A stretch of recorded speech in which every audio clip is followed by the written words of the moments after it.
ऐसा चाहूँ राज में जहाँ मिले सबन को अन्न, छोट बड़े सब सम बसे रैदास रह प्रसन्न। आपको और मुझे क्या ताना दिया जाता है कि तुम तो कोटे वाले हो, तुम तो आरक्षण की वजह से यहाँ एडमिशन पा गए, तुम तो आरक्षण की वजह से नौकरी पा गए। शूद्र वर्ण का व्यक्ति किसी आसन पे जो ब्राह्मणों के लिए आरक्षित है, अगर वो बैठ जाए तो उसका कूला काट दो, अगर वो हाथ उठाता है तो उसका हाथ काट दो, वो जीभ से कुछ बोलता है तो जीभ काट दो। मैं यहाँ बैठ के चांद सितारे की बातें करूँ, मैं ग्रह बदल दूंगा, मैं वो कर दूंगा, तो ये इतने हज़ारों करोड़ रुपए खर्च करके इसरो मिशन क्यों भेज रहा है भाई? आप यहीं पे बैठ के अपना मंत्र फूंक दो। हम चीन पाकिस्तान के खिलाफ इतने हथियार क्यों खरीद रहे हैं? आप श्राप दे के भस्म कर दो। देश भर में अगर बात की जाए तो आरक्षण को लेकर, शोषित वंचित समाज के अधिकार को लेकर तेज़ी से लड़ाइयाँ लड़ी जा रही हैं। आज हमारे पीछे आप देख सकते हैं स्टैचू लगा हुआ है, छत्रपति साहू जी महाराज जी का स्टैचू है। देश जब गुलाम था उस समय आरक्षण का जो प्रावधान छत्रपति साहू जी महाराज ने किया और शोषित वंचित समाज को भागीदारी दी और तमाम काम किए। हमारे साथ बातचीत करने के लिए सुमित चौहान जी है। पहले तो स्वागत है सर आपका। बहुत बहुत शुक्रिया आपके सभी दर्शकों को। जय भीम। सर, आप हमेशा देखा जाए तो मुखर होकर शोषित वंचित समाज के हक अधिकार के लिए हमेशा लड़ाइयाँ लड़ते हैं मनुवादियों से। क्या कहेंगे आज छत्रपति साहू जी हैं देश भर में आरक्षण को लेकर जिस तरह से दावा ठोक रही हैं, आरक्षण का मतलब थोड़ा सा देखिए, छत्रपति साहू जी महाराज के सामने हम बात कर रहे हैं और हमारे पुरखों की शान यहाँ दिखाई दे रही है।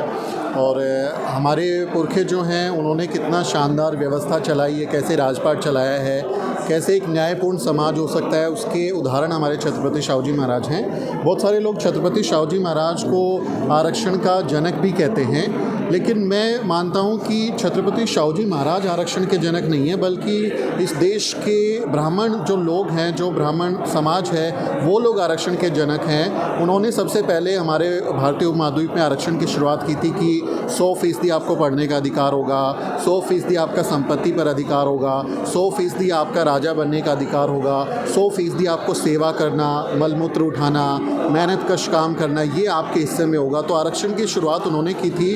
हमारे जो पुरखे हैं छत्रपति साहू जी महाराज, उन्होंने आरक्षण में करेक्शन किया।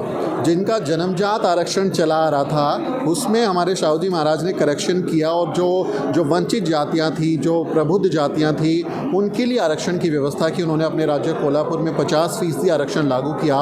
कोल्हापुर के वो राजा थे, शिवाजी महाराज के वंशज हैं। उस परंपरा को उन्होंने आगे बढ़ाया और अपने राज्य में एक ऐसी व्यवस्था कायम की जिसमें ये देखा गया कि नुमाइंदगी लोगों की क्यों नहीं है। छत्रपति साहू जी महाराज ने अपने पूरे राज्य में कास्ट सेंसस एक तरीके से कराया। अपने दरबार का उन्होंने कास्ट सेंसस कराया कि उनके दरबार में कितने लोग कौन सी जाति के हैं। सारे वो भट्ट ब्राह्मण जो हैं वो भरे हुए थे उनकी जाति में, उनकी दरबार में। बाकी जो वंचित जातियां हैं, जो मेहनतकश जातियां, उनके दरबार में पदों पे, मंत्रियों के, अफसरों के पदों पर वो नहीं थी। इसलिए आप देखते हैं कि साहू जी महाराज ने अपने राज्य में 50% आरक्षण लागू किया और फिर उसी को बाबा साहेब डॉक्टर अम्बेडकर ने भारत के संविधान में भी उसको लागू किया, उसको वंचित समाज के लोगों के अधिकार की रक्षा की। तो हम मानते हैं कि छत्रपति साहू जी महाराज ने जो व्यवस्था हमको दी थी वो एक कल्याणकारी राज्य की व्यवस्था है। देखिए, दो तरह के विचार हैं। एक तरह का ऐसा विचार है जिसमें राजा को, जो राजा अपने राज में वर्ण व्यवस्था का पालन करवाता है, लेकिन एक व्यवस्था हमारे श्रमजीवी राजाओं की है, हमारे कमेरे समाज के राजाओं की है, जो समाज में सबको साथ लेकर चलने की बात करते हैं, सबको न्याय देने की बात करते हैं। चाहे वो हमारे संत गुरु रविदास महाराज हों, ऐसा चाहूँ राज में जहाँ मिले सबन को अन्न, छोट बड़े सब सम बसे रैदास रह प्रसन्न। तो हमारे गुरु रविदास महाराज जिस बेगमपुरा की कल्पना करते हैं, वो बेगमपुरा को हकीकत किया हमारे छत्रपति साहू जी महाराज ने। अगर देखा जाए इतिहास में तो छत्रपति साहू जी महाराज और सम्राट अशोक, यही जो राजा हुए जो जन कल्याण की बातें की। आपने एक और जिक्र किया कि हजारों साल पहले कुछ समाज के लोग हैं जो आरक्षण इम्प्लीमेंट किया था, लेकिन वो आरक्षण नहीं, उसे कुरीतियाँ कहा जाए सर। नहीं, वो आरक्षण है। ये हम लोगों को अपनी शब्दावली को बिल्कुल सही से इस्तेमाल करना चाहिए, क्योंकि आप देखते हैं आपको और मुझे क्या ताना दिया जाता है कि तुम तो कोटे वाले हो, तुम तो आरक्षण की वजह से यहाँ एडमिशन पा गए, तुम तो आरक्षण की वजह से नौकरी पा गए, तुम में मेरिट नहीं है, तुम में टैलेंट नहीं है। इस तरह की कितनी सारी ताने हमको दिए जाते हैं और इस वजह से कितने हमारे लोग जो हैं वो सुसाइड कर लेते हैं, कितना लोगों का जीवन खत्म हो जाता है। लेकिन इस तरह से हमको इस बात को करेक्ट करना चाहिए कि रिजर्वेशन हमने नहीं शुरू किया है, रिजर्वेशन आपने शुरू किया है। अपने लोगों के लिए 100% आपने सीटें आरक्षित की थी, जो आसन था, जो सीटें कुर्सियाँ आपने लगाई थी, उस पर ये नियम लागू था ना कि हम लोग नहीं बैठ सकते।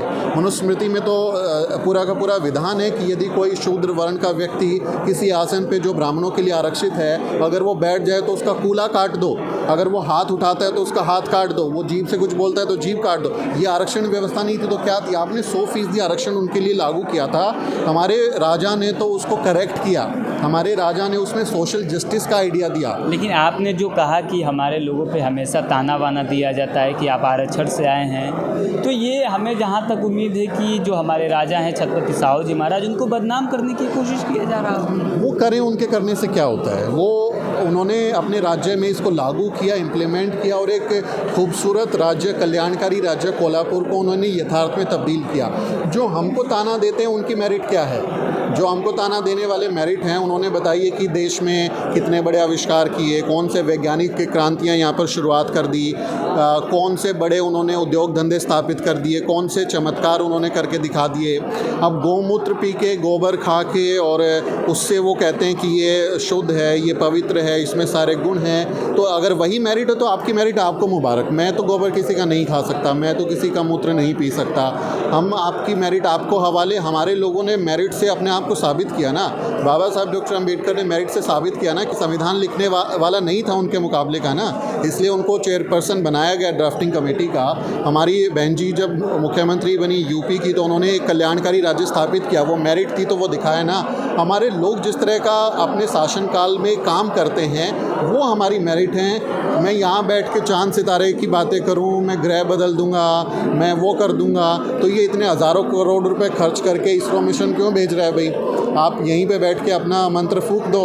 हम चीन पाकिस्तान के खिलाफ इतने हथियार क्यों खरीद रहे हैं? आप श्राप दे के भस्म कर दो। अगर मेरिट है तो दिखा दीजिए। लेकिन देखा जाए सर, जिस तरह से इतिहास में बहुजन समाज के महापुरुषों को दबाया गया, ये महाराष्ट्र सदन है। मैं चाहूँगा सर थोड़ा चलते चलते, क्योंकि देश में जिस तरह से बहुजनों को, इतिहास को दबाया गया, इस सदन में अगर देखा जाए तो माता सावित्रीबाई फुले जी की भी प्रतिमा लगी हुई है। मैं वहाँ पे भी लेकर चलूँगा, क्योंकि सर जो सुमित सर हैं वो हमेशा देखा जाए तो जो बहुजन महापुरुष लोग हैं उनको हमेशा अपने सोशल मीडिया के माध्यम से दिखाते हैं। मेरे लिए, हमारे समाज के लिए शिक्षा की देवी माता क्रांति ज्योति सावित्रीबाई फुले हैं। और जिस व्यक्ति ने आपके लिए कुछ किया, जिस व्यक्ति के काम से आपकी ज़िंदगी में बदलाव आया, जिस व्यक्ति के काम से आप ज़मीन से उठ के आसमान में चले गए, आपके लिए वही भगवान है ना। भगवान अगर कल्पना को मानते हैं कि ईश्वर है और वो आपकी ज़िंदगी बदल देता है, उसके पास शक्तियाँ हैं, तो ऐसा भगवान हमारी नज़र में हमारे महापुरुष और हमारी महामहिलाएं हैं जिन्होंने हमारी ज़िंदगी को बेहतर बनाया। अब शिक्षा की देवी आप सरस्वती को कहते हैं, देवी सरस्वती को कहते हैं, तो हम उनसे बहुत विनम्रता से पूछते हैं कि हे देवी सरस्वती, माता सरस्वती, जब आप शिक्षा की देवी हैं तो आपने हमारे लोगों को क्यों नहीं पढ़ाया? जिन गुरुकुलों में सिर्फ ब्राह्मणों की, सवर्णों की एंट्री थी और शूद्रों को, अछूतों को उस गुरुकुल से बाहर भगा दिया जाता था, आप शिक्षा की देवी हैं तो आपने वहाँ पे आके ये क्यों नहीं बोला कि शिक्षा सबके लिए समान है, मेरे सभी बच्चों को शिक्षा का अधिकार है, उनको पढ़ना चाहिए, मैं उनको पढ़ाऊँगी, मैं उनको ज्ञान दूँगी। तो आपने हमारे लिए वो काम नहीं किया, इसलिए हम आपसे पूछते हैं कि आपने हमको क्यों नहीं पढ़ाया? महिलाओं के लिए आपने स्कूल क्यों नहीं खोले? आपने गुरुकुल महिलाओं के लिए क्यों नहीं खोला? तो हम बहुत अदब के साथ उनसे पूछते हैं कि माता, आपने हमारे लिए काम क्यों नहीं किया? और जब इस कसौटी पर हम इस चीज़ को कसते हैं, इस बात को देखते हैं, तो हमें एक ही चेहरा याद आता है और वो है हमारी बहुत ही प्यारी माता सावित्रीबाई फुले, जिन्होंने अपनी पूरी ज़िंदगी लगा दी। उन्होंने अपनी ज़िंदगी के हर पहल हमारे लिए काम किया। जब उनका परिनिर्वाण होता है तब भी आपको याद होगा कि वो पीठ पर एक मरीज़ को लाद के लाती हैं, उसकी वजह से उनको संक्रमण हो जाता है, वायरस। जैसे अब देखा होगा आपने, कोरोना में वायरस फैल रहा था, उनको वायरस हुआ और वो देह त्याग देती हैं। अपनी अंतिम सांस तक हमारे लिए काम कर रही थी। प्लेग का वो दौर था, प्लेग का दौर था। तो हमारे लिए माता सावित्रीबाई फुले ही जो है वो शिक्षा की देवी हैं। जिसको जो मानना है मान लीजिए, हमारा जो मन करेगा हम वो मानेंगे। नेशनल दस्तक की आपसे गुजारिश है कि अगर इसको बचाना चाहते हैं तो नेशनल दस्तक को सब्सक्राइब करने के लिए रेड कलर के सब्सक्राइब बटन को दबाएं, फिर बेल आइकन की घंटी दबाएं। नेशनल दस्तक को बचाने के लिए बहुत ज़रूरी है कि हर खबर को शेयर करें, लाइक करें, कमेंट जरूर करें।